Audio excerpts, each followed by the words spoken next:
परम पिता परमात्मा और उनकी सभी पवित्र आत्माओं को नमस्कार। शब्द से जुड़कर मन झूठे से सच्चा, शत्रु से मित्र और मलिन से निर्मल बन जाता है, जिससे आत्मा जन्म मरण के दुखों से सदा के लिए मुक्त हो जाती है। कर्मों का संबंध मन से है। आत्मा निष्कर्म और निष्कलंक है। जब आत्मा मन के पंजे से आजाद हो जाती है तो कर्मों का प्रभाव समाप्त हो जाता है। कर्मों की जड़ इच्छाएं तृष्णाएं थी। मन के स्थिर हो जाने से इच्छाओं की जड़ कट जाती है।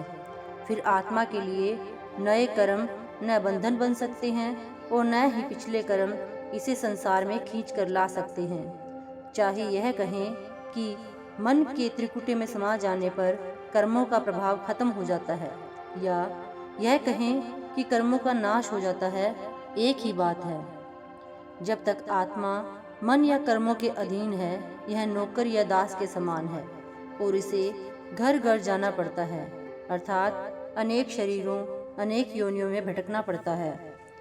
मन के पंजे से आजाद हुई आत्मा तीसरे आध्यात्मिक मंडल में पहुंच जाती है।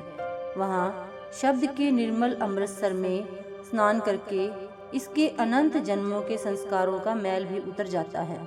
इसको हंसों की गति अर्थात पूर्ण निर्मल आत्मा की अवस्था प्राप्त हो जाती है, जिसे अपने आप की पहचान की अवस्था भी कहा गया है। शरीर और मन की कैद से मुक्त होने पर आत्मा को ज्ञान हो जाता है कि मैं आत्मा हूँ, शरीर या मन नहीं, और मेरा मूल वह परमात्मा है। संतों महात्माओं के उपदेश में मन को मारने, मन को वश में करने, जड़ चेतन की गांठ को खोलने और मूल की पहचान करने के संपूर्ण कार्य का संबंध सूरत शब्द के रूहानी अभ्यास द्वारा मन को त्रिकुटी में लीन करने से है।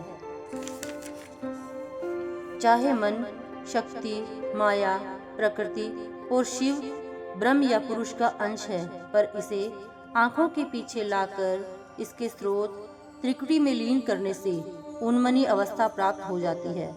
इस अवस्था में आत्मा त्रिलोकदर्शी हो जाती है। इसका यही भाव है कि मन के अपने स्रोत में लीन होने से आत्मा मन, माया, काल, मोह, ममता और अहम की हर प्रकार की व्याधि से मुक्त हो जाती है। इससे जीव की हालत में बहुत बड़ा परिवर्तन आ जाता है।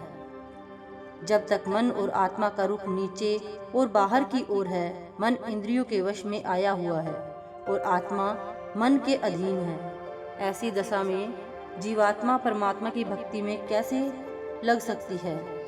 इस सारे क्रम को उल्टाने की आवश्यकता है। जब रूहानी अभ्यास द्वारा मन और आत्मा को अंदर आंखों के पीछे ले आते हैं तो मन इंद्रियों को वश में कर लेता है, आत्मा मन को वश में कर लेती है और परमात्मा के ध्यान द्वारा परमात्मा में लीन हो जाती है। सभी पूर्ण संतों के उपदेश का सार मन और आत्मा की अवस्था को बदलना है।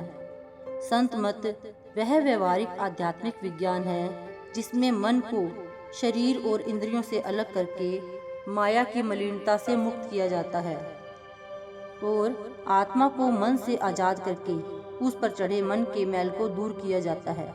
इसके बाद ही आत्मा परमात्मा से मिलाप कर सकती है। चुंबक सुई को अपनी ओर खींचता है और सुई का चुंबक की ओर स्वाभाविक आकर्षण है, पर सुई पर पत्थर रखा हो तो वह चुंबक की ओर नहीं जा सकती।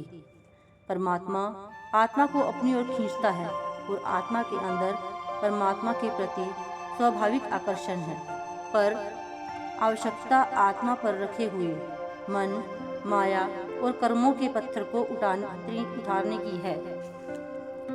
आत्मा को मन और माया से निर्मल करने का यह अभ्यास प्रत्येक प्राणी जीते जी शरीर रूपी प्रयोगशाला के अंदर सतगुरु रूपी शिक्षक या वैज्ञानिक की सहायता से शब्द या नाम रूपी औषधि द्वारा अमली तौर से स्वयं करके देख सकता है।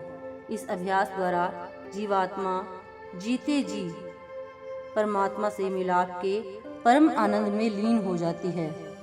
मनुष्य को परमात्मा की सबसे श्रेष्ठ रचना इसलिए माना जाता है कि जिस परमात्मा ने इसे मन और माया के कीचड़ में फेंका है, उसी ने इसे इस कीचड़ को साफ करके फिर से अपना निर्मल प्रकाश में स्वरूप प्राप्त करने और वापस अपने स्रोत में समाने की सामर्थ्य भी बख्शी है।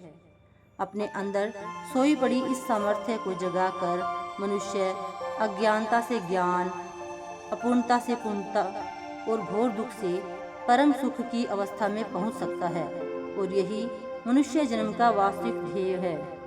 Thank you.